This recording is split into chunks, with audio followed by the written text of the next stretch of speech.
Created by humans, ruled by nature. The C&O Canal National Historical Park strikes a perfect balance of nature, recreation, and history for 184.5 miles. It was established in 1971 to preserve the historic and scenic features associated with the Chesapeake and Ohio Canal. And the canal was really a lifeline for folks along the Potomac River transporting goods from Washington, D.C. to Cumberland, Maryland. And today, it serves not only as a testament to this engineering feat, but also a valuable recreational and natural resource. One of the really interesting things that I'm learning more and more about is the fact that it's so biodiverse. And part of it is because it's 184.5 miles long, so the geography is different in all the places along the park.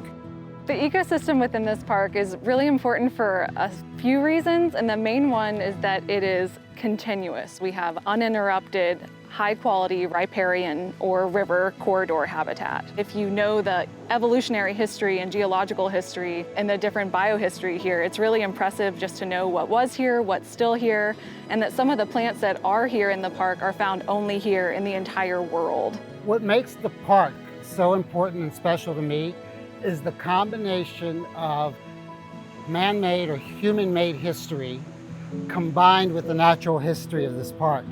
This park has incredible natural history that I think people walk over all the time and have no idea that it's here and how important it is. Founded in 2007, the C&O Canal Trust is the official nonprofit partner of the Chesapeake and Ohio Canal National Historical Park.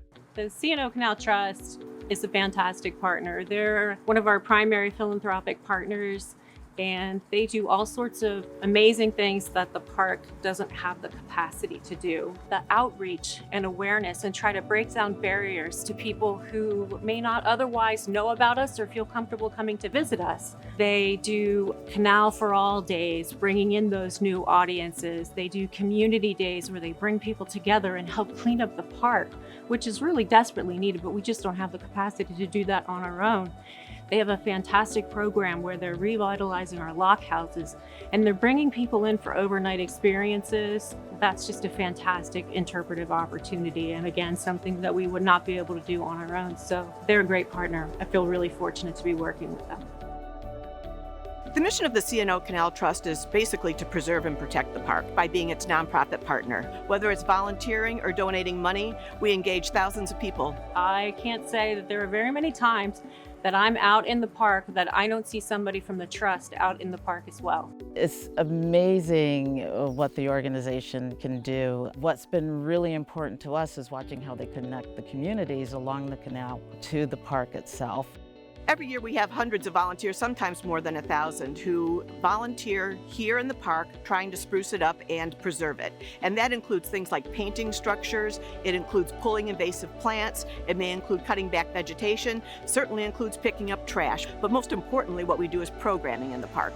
The Canal for All program, part of the C&O Canal Trust, is a program that brings in individuals from underserved communities, and we get them exposed to the park for recreation and leisure, to help serve, if they can come and serve in the capacity as volunteers, to learn about the natural history and the human history, and to just enjoy. But at the same time, hopefully learn to appreciate the park enough to make sure that 7 generations down the road, the park will still be here serving everyone who comes along, that we can preserve the natural history and human history of this park. Equity in the outdoors is really huge for us, and that's one of the things I see the Trust doing to connect communities that may not always get a chance to get to the park. So we're really excited to start that work with them and continue that work in the future and really make the outdoors for all. The importance of the Canal for All program is that it really is targeted to disadvantaged communities, to people who don't have access or haven't felt welcome in national parks. And that's an important piece of all this, making sure people get access, come to appreciate what's here, and then go back and keep using it to pass on that legacy. This is new to me. I've never seen like a lock house before, and I just think it's so awesome. An average day at home, I would just be watching TV and just playing on my phone forever. But like when I'm out here, it's easier to interact because I can talk with my friends about what I'm seeing, where I'm seeing it, what we're doing, what's going on. It's just pretty exciting. Oh, how we could tell how trees were old. Like you had to count the stripes on the trees to tell how old it was. It was so cool. In addition to our inclusive, innovative year-round programs and efforts to support the park's towpath resurfacing initiative for a safer and more accessible path, the C&O Canal Trust's preservation mission extends to the many historic structures and landmarks found throughout the park. The C&O Canal National Historical Park has over 800 human-made structures. You had the locks, lock houses, little bridges, and aqueducts. Monocacy Aqueduct, Cushwa. Imagine what that was like to have to build back in the early 1800s.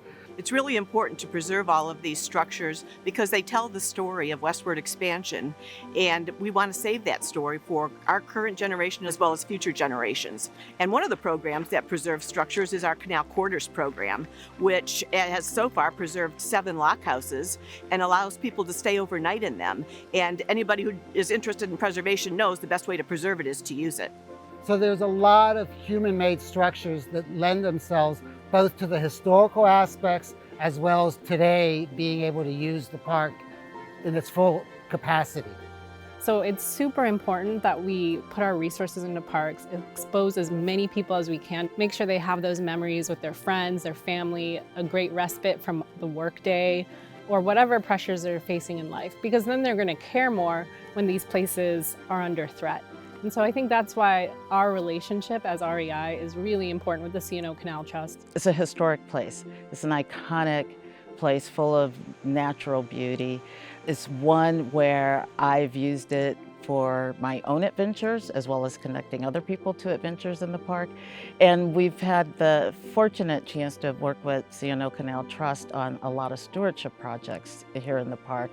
This particular park provides opportunities for over 5 million people annually. We know that that number is likely to continue to grow. We have incredible plant diversity. We have amazing animal diversity. This park, it serves as a filter to the Potomac River and then, of course, to the Chesapeake Bay. How much better can it be to be this close to the city and being what feels like wilderness? It's important. What makes our job so possible and so pleasant is that we're constantly dealing with people who love the park. So we have this shared passion, and there are really 2 best ways for people to support the trust. One is to volunteer with us, and the other is to donate. We are fully funded by philanthropy, and so we can't do any of the programming we do on behalf of the park without your support as a donor. Join us in supporting, protecting, and preserving one of the most visited spaces in the National Park System by visiting canaltrust.org.